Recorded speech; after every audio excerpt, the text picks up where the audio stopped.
Okay guys, and welcome back again with IGCSE Business Studies. Today we are going to complete our section 1, understanding the business activities, and today will be the lesson 3 with the headlines: specialization in business specialization. What do you mean by business specialization, and how is the word going to be specializations? This is what we are going to discuss in our lesson today. Shall we start our lesson, guys? Okay, let's go. Okay, guys. So, specialization is that the people and business concentrate on what they are best at. So, if you just ask yourself about what is the specialization mean, you just can say that people and business concentrate on what they are best at. So this is the specialization. We say that this man or this businessman is special in, let's say, in mechanics. He is special in electricity engineering. He is special in designing fashions, clothes. So the specialization is what the people and business concentrate in what they are best at. Okay guys, so let's say guys that the factors of production are not waste on the production of goods and services that consumers do not need or want. Most goods and services are produced by more than one person. So the production process often uses machinery and equipment which has been specially designed to produce specific goods. This is very different from the production that would have taken place hundreds of years ago. Then a product would have been produced by just one person using machinery and equipment, which was far less specialized. The increasing of specializations of factors of productions has meant that the business are far more efficient than they once were. Specialization reduces the cost of production. So one of the specialization's benefits is reducing the cost of production. Okay? This benefits consumers by providing more goods and services at lower price than before. Specializations look place. A good example of specializations in business is Microsoft, which develops and produces computer software, because this company is specialized in computer software. Okay guys, let's read this case study. It is talking about making footballs. Making footballs. We all love footballs. But I am not encouraging Barcelona or Real Madrid. But I love football so much, guys. Okay. So, making footballs. Let's read this case study, guys, very well. Global sports manufacturers sport equipment. Their most popular product is footballs. To make one football requires 5 workers. Each worker completes a separate task, usually with the aid of specialized machinery.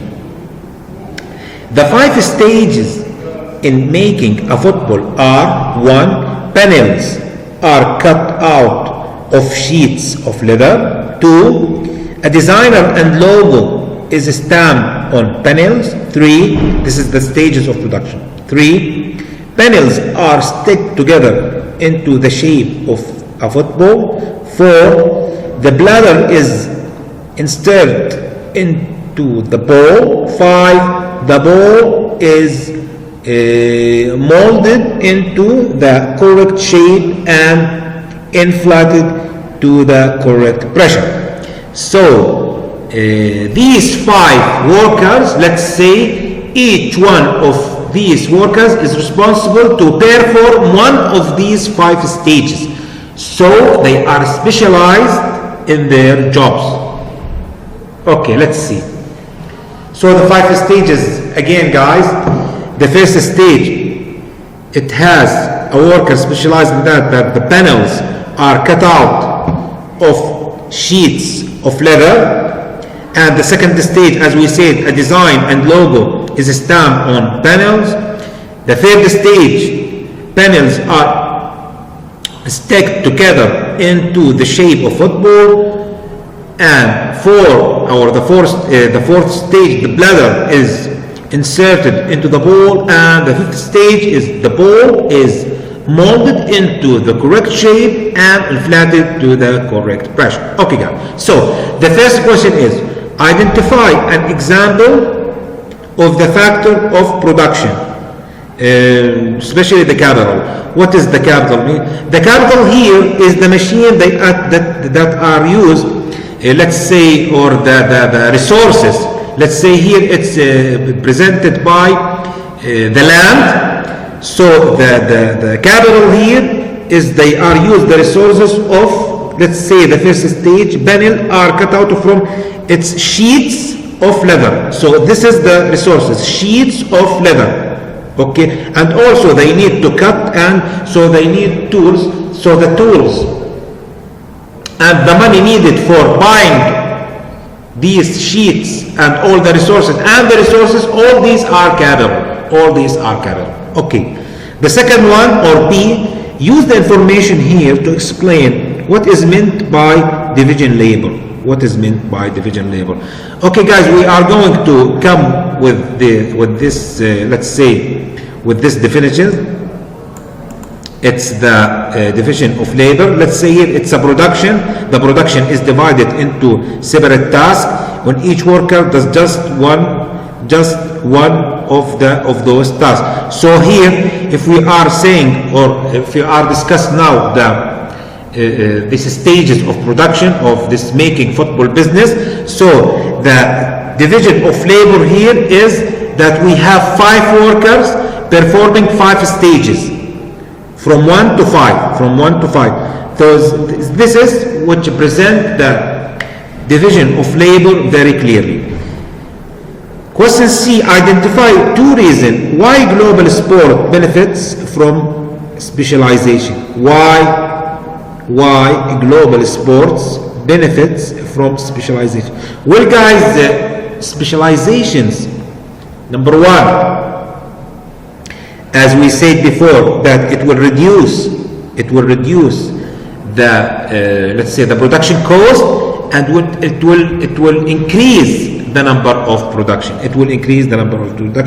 Identify and explain one benefit to global sport and one benefit to, let's say, customer of specialization. The customer specialization, it will produce a high quality products with lower, let's say, with lower cost. This is one. One benefits for the global sport. The global sport, let's say, it could produce more and more products, the number of products. Okay, guys. So let's go directly to the next stage or next slide. Okay, guys. Here. So specialization of labor is now components in the workplace. Instead of workers producing one product from start to finish, they focus on just one skill. The production of products now requires several workers, each using their skills. This is an example of the division of labor. So the division of labor, again guys, it means that the production is divided into separate tasks or separate stages, as we see in the previous example, and each worker does just one of those tasks, or performing just one stage, let's say. So since each worker is now specializing in just one skill, they become far from efficient, and this increases the productivity of labor. Okay. In the past, most products were made by workers with only basic tools and equipment. The development of machinery and advances in technology have changed the production process. Machinery and equipment have become far more specialized, and this has greatly increased the efficiency of capital. Even entrepreneurs have realized the benefits of specialization. There are many examples of business that specialize in the production of supply of just one type of product. So, let's go, guys, directly and read the headlines. Purpose of business activity. What is the purpose? What is the purpose of business activity? We have already learned that business tasks, let's say sales resources, factors of production, and use these to produce the goods and services demanded by consumers. Without the activity of business, there would be no products and services. So, let's say here that the business produce different, let's mark this, the business produce different type of goods and services. There are no as one consumer goods, consumer services, and capital goods. Capital goods. Okay? Let's start with consumer goods. Let's start with consumer goods. What's the definition of consumer goods? So, consumer goods is products which are sold to the final consumer. They can be seen and touched. For example, computers and foods. So the consumer goods is the products which are sold to the final consumer. It can be seen and touched physically. Okay? Example like computers, like anything could be touched, like food and etc. So again, consumer goods are those goods which are sold to the public, and they can see physically goods and touched tangible goods. These can be divided into durable and non-durable consumer goods. The first one is a durable consumer goods can be used over and over again. For example, televisions, computers, cars, table, and chairs. This is a durable consumer goods. And the second one is non-durable consumer goods. Can be used once a time. For example, food and drinks. Can you just drink the coffee more than one time? No, you can just drink the coffee one time. Could you just eat these sandwiches more than one time? No, you just eat it and that's it. So this is non-durable. So we have two types, guys, of, this is very important. We have two types of consumer goods. The first one is durable consumer goods and non-durable consumer goods. The durable, you can use it over and over again. It's like computers, cars, tables, chairs, everything. You can use it again. And the non-durable consumer goods, you can use it just one time. It's like foods, drinks, and so on. Okay. So this is the first type of business products, the consumer goods. Let's go to the second type, with the consumer services. Consumer services. Okay. What is the consumer service? The consumer services are products which are also sold to the public, but they cannot be seen. It's a service, guys, you know? It's like an internet service. Can you see the internet service here? Can you see the signal of the internet service? It cannot be seen. So the consumer services is, let's say, products which are also sold to the public, but they cannot be seen or touched, intangible. for example, insurance, banking, and bus journey. You can see and touch the buildings where insurance and banking service take place, and you can obviously see and touch a bus, but you are not buying these items. You are using a service which they provide, and this service cannot be seen or touched. So this type of service, or this type, let's say, of goods is consumer services. Okay, not consumer goods, it is consumer services. So the consumer services, non-tangible products such as insurance services and transport. Okay, the last one, guys, is capital goods. Okay, so the capital goods are products which are sold to other business to help them in their production process.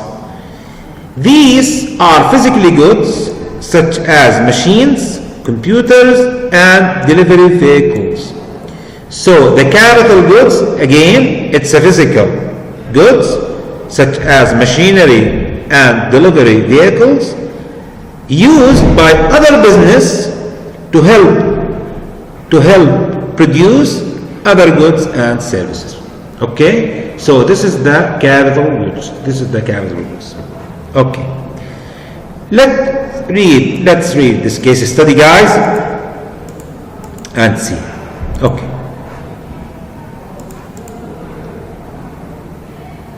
guys. So RTB, let's say, is a manufacturer of printers. It also manufactures replacement ink cartridge for its printers. Each worker assembles all of the different components into making one computer. The operations director is considering introducing divisions of labor into the production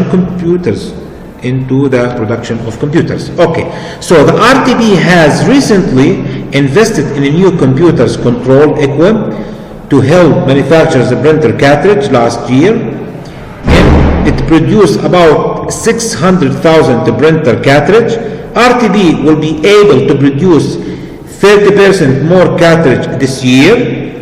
RTB sells its printers to business and private individuals for use with their computers at home. The first one, calculate the number of a printer cartridge RTB will be able to produce this year. So let's say that it will produce 600,000 printer cartridge. It says here that RTB recently invested in new computer control equipment to help manufacture a printer. Last year was 600, and they expect that it will be 30% more. So we will add 30% to 600. It will be, let's use the calculator here. This is the calculator. So last year we have, let's say, 600,000. This is 600,000. We will multiply by, let's say,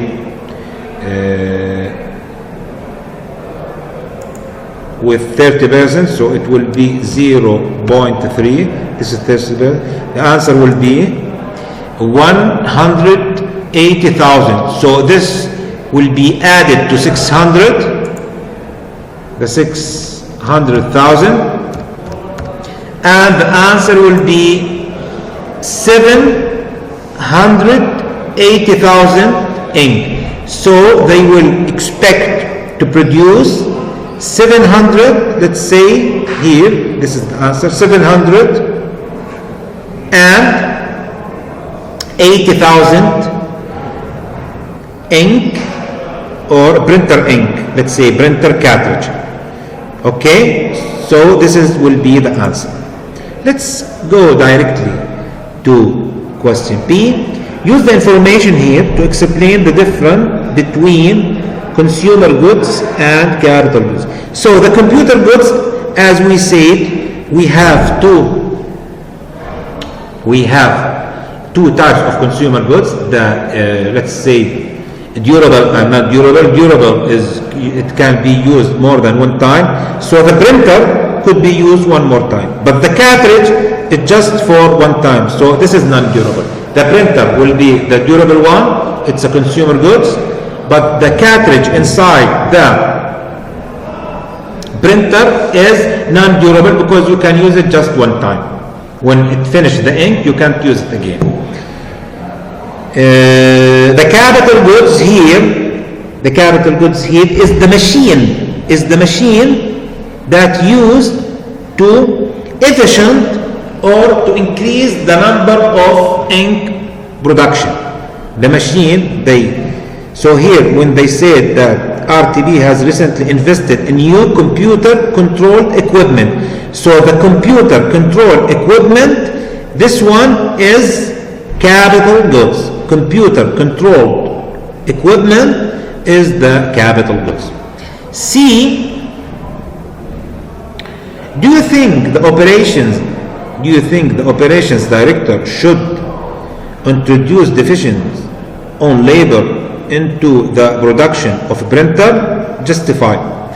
Well, I think if he wants just to use the division of labor, well, I think, yeah. Why? It could help him to, let's say, to increase the production cost and to increase the number of production using the division of labor or specialization, let's say, between two brackets. Okay?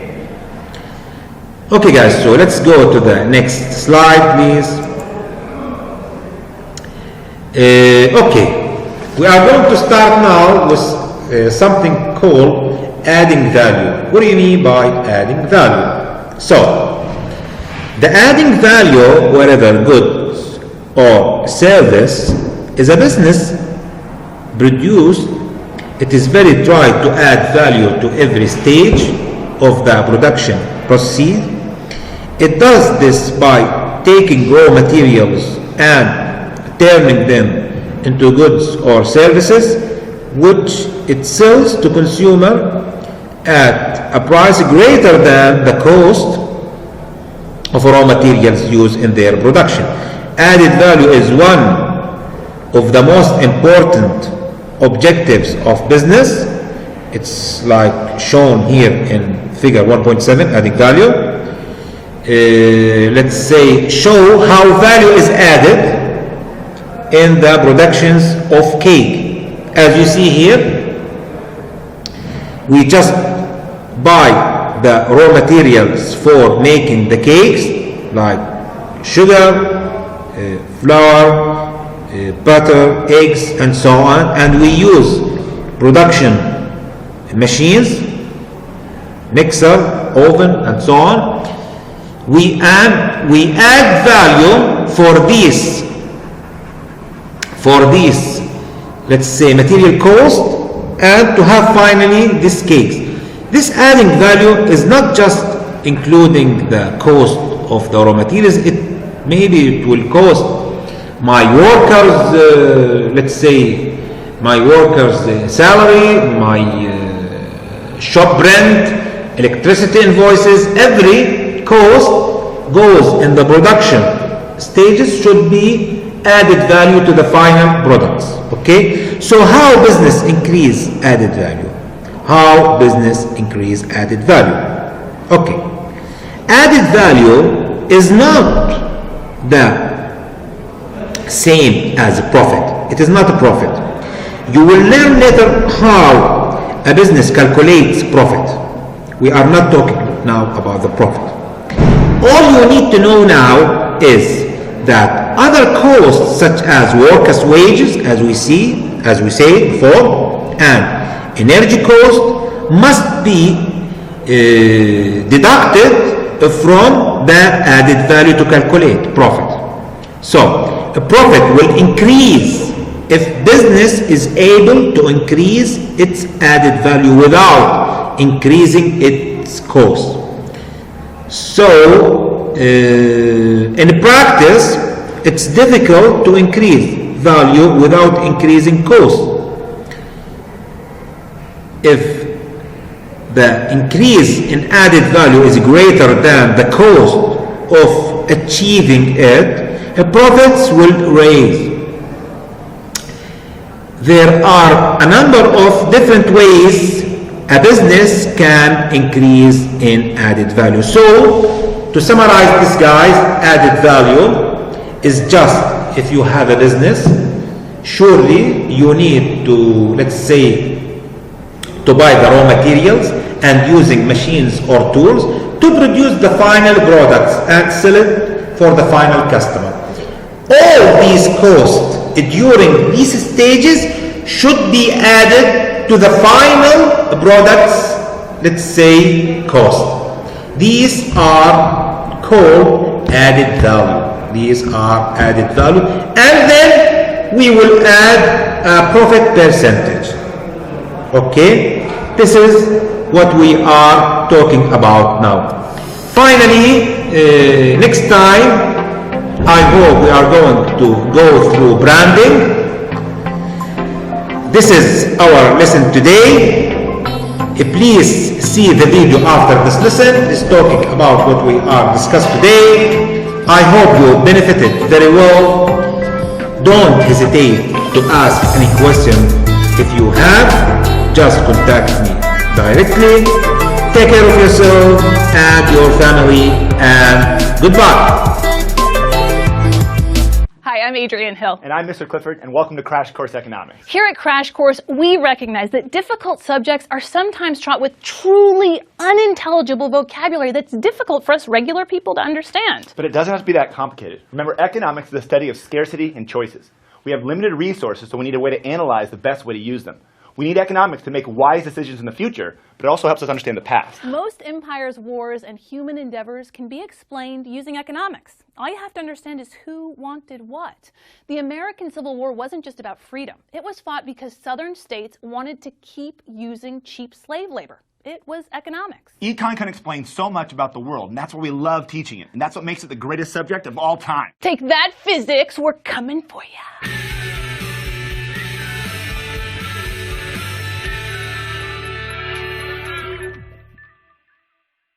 Let's stick with this history theme and talk about the progress of humanity throughout the ages. Using measurements like life expectancy, child mortality, and income per capita, we can show the majority of humans that ever lived had terrible lives.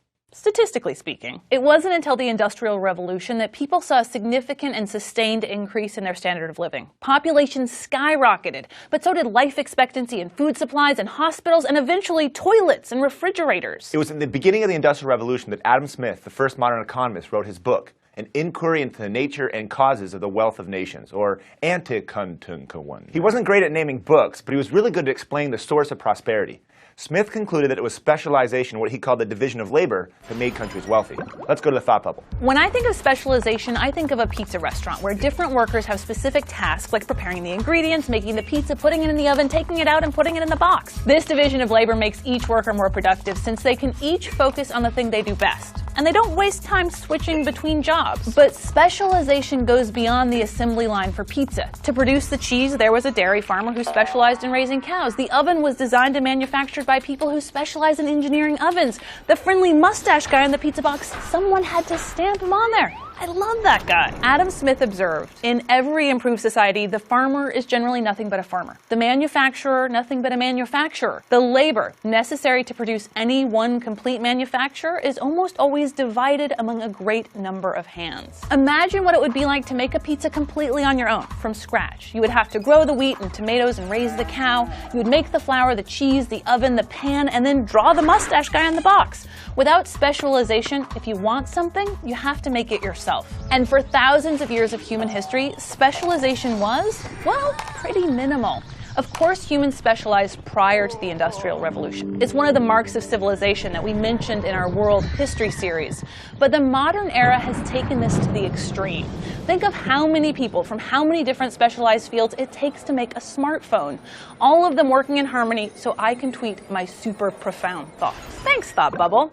So specialization makes people more productive. But Adam Smith said that it's trade that makes them better off. Assume that John can produce either pizza or t-shirts. If he's way better at producing pizza, then he should specialize in making pizza and then trade with someone else like Hank, who's way better at making t-shirts. Everyone knows Hank's better at making t-shirts, right? With trade, each of them can end up with more pizza and shirts than if they tried to make them on their own. To fully explain this idea of the benefits of trade, we need to show you an economic model. But before we go any further, know that economists geek out over models and graphs. Don't get all worked up about the numbers. They're not that complicated. Models are just visuals to help us simplify and explain concepts. It's time for the model, so let's go to the runway.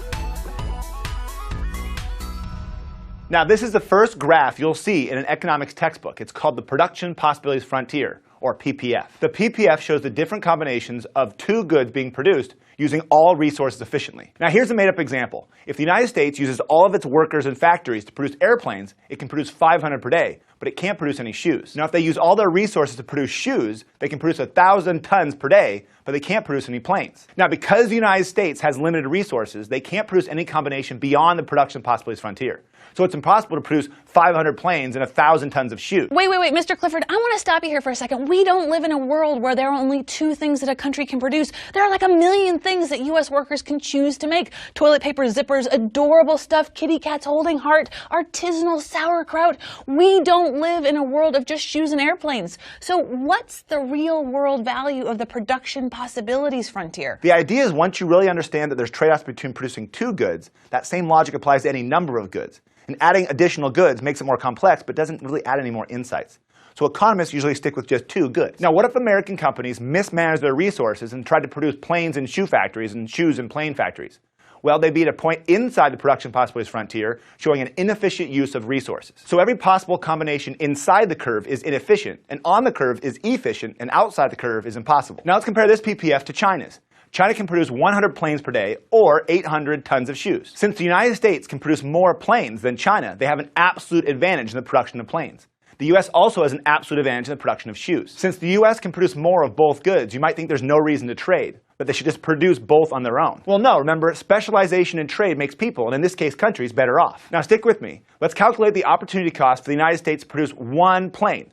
Every single time they produce an additional plane, it costs them 2 tons of shoes. China, on the other hand, gives up 8 tons of shoes for each plane they produce. And since the U.S. has a lower opportunity cost, they have what's called a comparative advantage. China has a comparative advantage in the production of shoes. But here's the best part. If the U.S. specializes in planes, they can import shoes from China at a lower opportunity cost than if they produce shoes themselves. For example, if these two countries make a deal to trade one plane for 4 tons of shoes, the U.S. would be better off. They would rather get 4 tons of shoes per plane from China than only get 2 tons of shoes per plane by making shoes on their own. Now, China is also better off. They would rather trade 4 tons of shoes for a plane than give up 8 tons of shoes for producing a plane on their own. Now, hopefully your head isn't spinning.